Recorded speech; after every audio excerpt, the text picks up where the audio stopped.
हुकूमत तेलंगाना मुसलमानों को 4% तहफ़्फ़ुज़ात की बरकरारी के लिए संजीदा और पाबंदी आयद है। इसीलिए हुकूमत तेलंगाना ने सुप्रीम कोर्ट में इस केस की पैरवी के लिए तजुर्बेकार और सीनियर वकला को मुकर्रर किया है। इन ख्यालात का इजहार रियासती वज़ीर दाखिला मोहम्मद महमूद अली ने एक प्रेस नोट जारी करते हुए किया।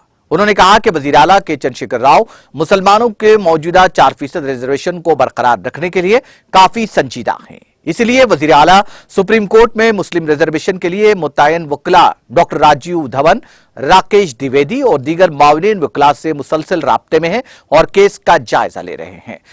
वज़ीर दाखिला मोहम्मद महमूद अली ने कहा कि सुप्रीम कोर्ट ने तेलंगाना वकला को इस मौजू पर बहस के लिए 8 घंटे तफवीज किए हैं।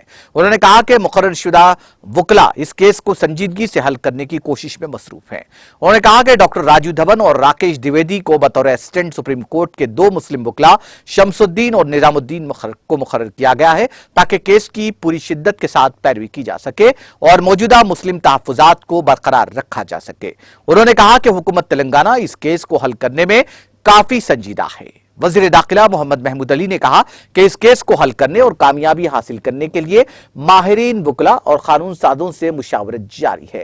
उन्होंने कहा कि हुकूमत तेलंगाना ने रियासत में मुसलमानों की हालत की हकीकत को मंजर आम पर लाने के लिए सुदीर कमीशन कायम किया। रिपोर्ट में बताया गया कि तेलंगाना रियासत में मुसलमानों की मजमूई हालत SC/ST तबकात से भी कमतर है। हुकूमत तेलंगाना सुप्रीम कोर्ट में मुसलमानों के तहफ़्फ़ुज़ात को बरकरार रखने में हर मुमकिन कोशिश कर रही है।